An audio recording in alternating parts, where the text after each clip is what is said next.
You know, after we watched the film as a staff and watched it with our players, I think there was a lot of lessons learned for everybody, including the coaching staff and the players. You know, when guys done it the right way, they had success. When we didn't, the other side had success. So the key to the drill is find a way to do it right all the time, understand what to do. You know, made a lot of mental errors in the scrimmage, missed some tackles, had a few turnovers, but I thought today, after watching the film, watching it with the players, I felt like our players practiced a little bit with a purpose today. You know, the last probably 2 or 3 times that we have practiced, to me, we've kind of competed the right way.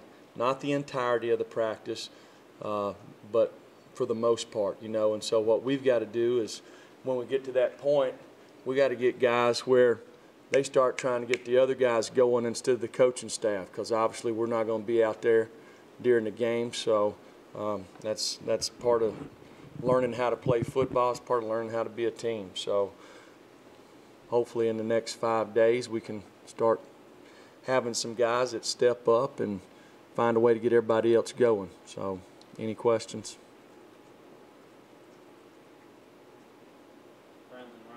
Coach, obviously, we talked a lot about the experimenting of guys at different positions to start spring. Looked like you're doing that again today. Can you talk a little bit about moving some of those guys around the last couple of weeks of practice here? Yeah, you know, we switched a lot of guys to begin with, and we said we were going to go 7 days. We got to 7 days, and we felt like we needed to see a little bit more. After we scrimmaged, you know, there's several guys out there that we actually changed sides of the ball. You know, for instance, Fant went from playing running back, which he had never played, to now we put him at inside linebacker. Alontae Taylor has went from wide receiver, which he was a high school quarterback, to now he's playing corner. We took 3 defensive linemen and moved them to offense. I'll have to think here. We moved a bunch of them, so y'all probably know more than I do. But to me, you know, first of all, we lack depth on the offensive line. So we do have some guys, just common sense. You got, you know, 9 defensive linemen, and you're only playing 3 at a time. And you got 6 offensive linemen. Find the guys who's played offense. Let's get them over there. Let's get them some work for the next, you know, couple of days. Let's see, at least they have a foundation. You know, and possibly they can be an emergency down the road. You know, this isn't going to be a final switch for Alontae Taylor. We're trying to develop depth and competition in the secondary, you know, and there may be a point sometimes in the season, we had it this past year, you lose 5 guys at one position. You know, we still play on Saturdays, right? So we got to find a way. So if you're going to do that type of stuff, right now is the time to do it. To me, it's like I told Alontae before we went out there, I said, I realize you have no idea what you're doing. Coach Fair is going to tell you every snap, and you do it to the best of your ability. I said, I can tell whether or not you can play at that position one day just by your movements, you know. So we're doing some of that. So that's not going to, obviously, if you got offensive linemen that have practiced one practice and, you know, you're throwing, you know, 10 days worth of install at them, they're not going to be very good. So we tried to scale back today when those guys were in to give them a chance, just so we can kind of see and evaluate, you know, moving forward. Rob and Steve. Coach, you said you would need to see tape for scrimmage on Saturday before you got more depth. It sounds like you like a couple of things. Anything, you know, for instance, you were critical of the tackling on Saturday after watching the tape. Did you see anything you like the running backs or vice versa after kind of getting into it? You know, it's kind of when you sit there and you're putting in. I'll start with defense. Okay, defensively. Sometimes defensively you might not play very well, but you have success because it takes a lot more moving parts on the offensive side of the ball. Sometimes when you look at the end result on the offensive side, it may not be as good or bad as you think it is. You know, sometimes you may not block a soul, but the running back runs for 30 yards. You know, the next time, you know, you may block everybody, and the guy runs up there and don't make a very good run, makes a wrong cut. So from the scrimmage, there was a lot of that. You know, we ain't got 11 guys doing and playing what we think is winning football. You know, everybody says winning football. That's what it is. You know, so we know what that standard is and what that expectation is, and our kids are understanding that. So, to me, I think, you know, most of the time you probably watch teams, they improve more from the first game to the second game. You know, I think today, considering we swapped a lot of guys around, I thought our guys improved from a little more physicality, a little more run to the ball. You know, for the first time since I've been out there on the field, I tried to make sure I was out of the way. You know what I'm saying? So I had to get out of the way, and I had to back up. So that's a good thing. Steve and Patrick. On your defense, just in terms of just understanding the schematic changes, how have they caught on in that regard? Yeah, I don't think it's very hard to play our defense. You know, we teach basically 8 concepts, and that's really for the linebackers and the secondary. And to me, if you're going to play a 2-eye is the same as a 3 technique, 4-eye, 5. I mean, technique's technique, you know. So either you're playing technique or you're moving. You know, at the end of the day, like I told Princeton, you ain't gonna know one call. I'm not worried about it. Let the coaches holler and scream at you. I said, when the ball's turned over, find the guy with the ball. Let me see you go thud his butt up. Okay. I mean, that's really what football is. We'll coach the rest of it as you have a chance to learn. So sometimes I think we make it a little harder than what it really is. Patrick. Jeremy, I think the only 2 guys that changed positions you did mention were Bird and Bumpus. What did Bird, I guess, show or not show at safety that let him come back to the wide receiver? And then Bumpus, I guess, is one of your biggest bodies at tight end. Why did he, I guess, go over the defensive line? It's a good point there. Well, for one, you know, Bumpus has a chance. He played, I think he might have played defense in high school. I mean, hey, we want to figure out who the best players are, right? And I go back to my high school background. You know, sometimes you had to play guys on both sides of the ball, you know. Hey, when it comes down to the last 2 minutes, I'd like to have the best players on the field. You know, if we lose 2 or 3 guys at a certain position and we need to make some moves to figure out the best way, maybe have to change who we are, then we want to be able to do that. We don't want it to be October, November, the first time that they've ever done it. Does that make sense? So we want to give them a little bit of background. We'll have an idea if they can do it. Plus, it will help us when we get these new guys that come in, you know. And it helps too. I mean, you know, there's some guys out there that can you talk about grad transfers? I mean, there's people out there that are grad transfers that may be looking to leave. We need to know what the heck we need and what we don't need, you know, so move some guys around. Jesse, Blake, Austin. Jeremy, you said you wanted to wait and kind of evaluate the quarterbacks until you got to see the film, similar to some of the other things you've already kind of spoken about. But when you were able to kind of rewind the tape and watch, what did you see from Jarrett and Will in the live scrimmage setting that they were then able to take to practice today? You know, I think the biggest thing is with both of them is, you know, you're never going to play perfect. No player is. So, and we talk to our guys all the time. There's no perfect players, no perfect coaches. You got to be able to play the next play. You know, if you throw a 60-yard touchdown, what you going to do the next snap? You know, if you turn the ball over, if you don't make the right check, you know, if you play very poorly in the first quarter, is that going to affect how you play the next 3 quarters? You know, to me, the biggest thing about playing quarterback, you know, how do you affect your teammates? At the end of the day, the bottom line is we want to take the football and go put it in the end zone. You know, so you got to get all 11 guys. Some guys have a way about them that can get the other guys to play at their best. I think that's things that make, you know, probably the best quarterbacks who's ever played. That's what separates them.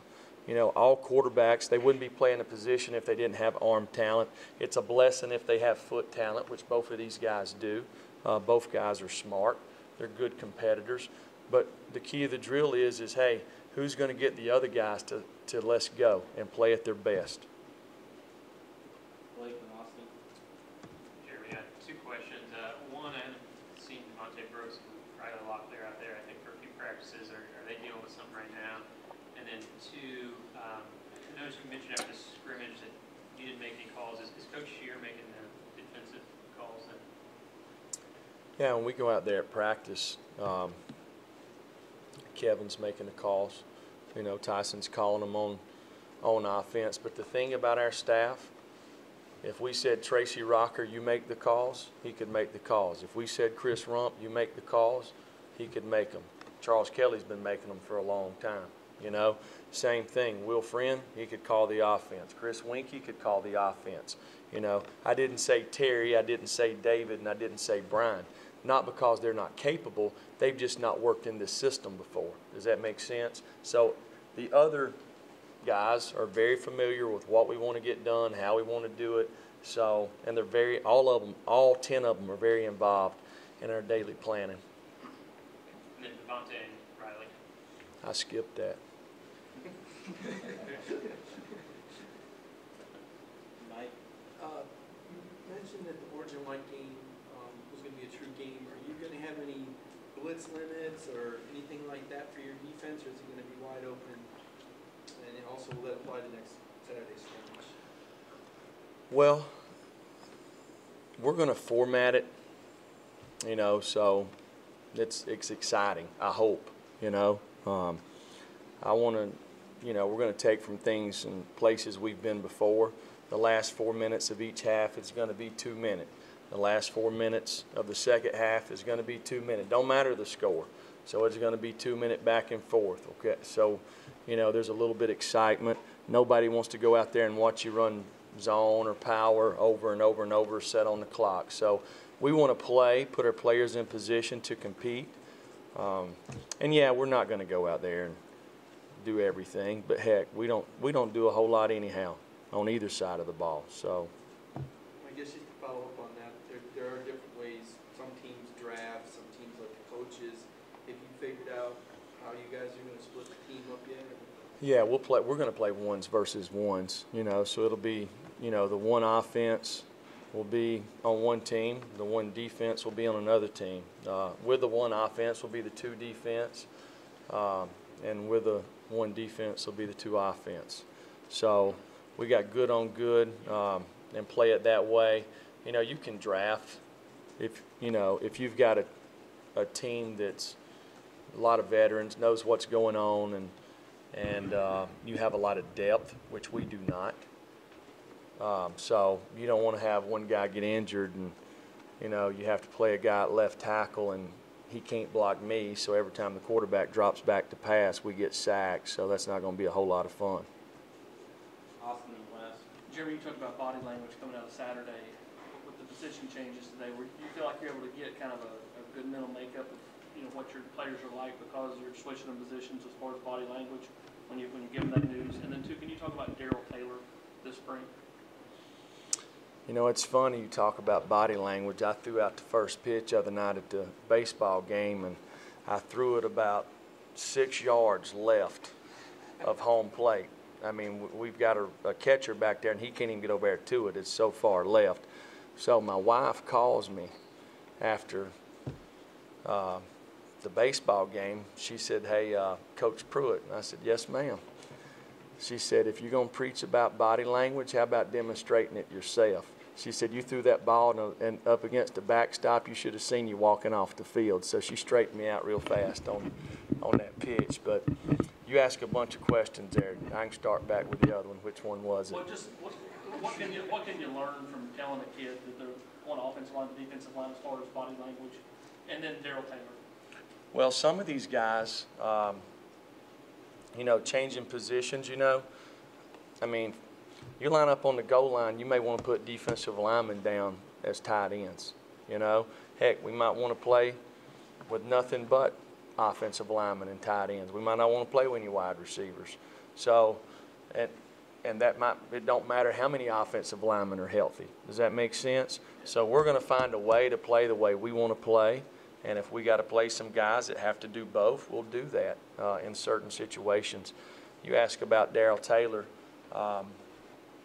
You know, Daryl has done a good job this spring. He seems to be willing to learn. You know, he needs to improve on how he plays on special teams, I can tell you that. You know, I told him that after the scrimmage. You know, he done some good things on defense from rushing the quarterback and was stout at the end of the line, but, you know, running down on the punt team, he couldn't run no faster than me. And that's not how we want to practice. Wes and David and Mike Wilson. Jeremy, you were mentioning Darrell Taylor on special teams. How about the kicking game in general, kicker and punter? Have you been able to get a better look at those guys the past couple of weeks and where y'all are at there? Yeah, you know, we've been doing special teams every day. A lot of it we've done in the scrimmage. You know, we've got to improve just like every position. You know, we've got to get better with our snappers, better with our holders. We got some new holders, got some new specialists. So it's like I told those guys out there today, I'm going to be at the game. So I don't need to make you nervous. Guys, go ahead. He's a guy who's gotten physically bigger, looks like, since last year. You know, he's been kind of an outside backer now, maybe doing more of the inside thing. How's he performing there, or learning it, I guess? You know, we've had a bunch of guys that have grown in the off season. One of the reasons that we practiced on Tuesday, Thursday, Saturday was to live 3 days a week because we felt like we need to grow physically. And, you know, I think Corte was he was 211 pounds when we got here. And so that was in January. So I think the other day I saw his weight, he was like 226. So that's good. That's a testament to him because not everybody's done that, you know. So some of the guys, it goes back to guys that prepare, the guys that go in there and study film on their own. Some of it's got to do with your diet and your sleep, you know, as much as it does with what you eat. David.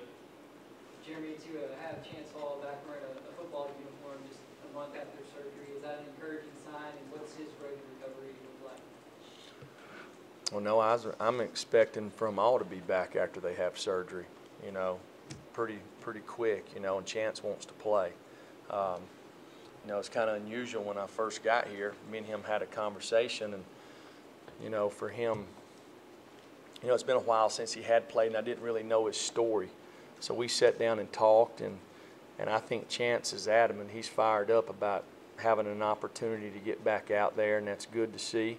We need him back, and we've got several guys that are, if we practiced in another week, you know, for 2 more weeks, we would have a bunch of guys that would be cleared to practice, but we don't. So it is what it is, and we've got guys who have started mixing in out there at practice, maybe not full contact. So it's good for them to get some reps. Mike Wilson. Jeremy, you mentioned the other day not liking the level of pop you were seeing from your players. Is part of moving guys like Matthew and Greg to the offensive line looking for more of that out of that group? No. It's moving those guys is based off need, and given because they've all played offensive line before, and we may move other guys next week, you know, so let those guys play defense and move some other guys, and same thing at all the positions. We're trying to learn concepts. We're trying to learn how to block, tackle. We're trying to learn how to compete, how to play with effort all the time. You know, you talk about pop. You know, I said it a while ago. It's the first time I needed to get out of the way today, which is a good thing. You know, so you know, most of the great players, probably the guys that are along these walls around here, I bet you, you know, Coach Fulmer and Coach Majors and Coach Dickey, Coach Nealon, I bet you they didn't have to get them to go. I bet you when you went out there to practice football, they were ready to practice. They might not have wanted to go to school. They might not want to do a lot of things. But when it come time to play football, the real football players show up.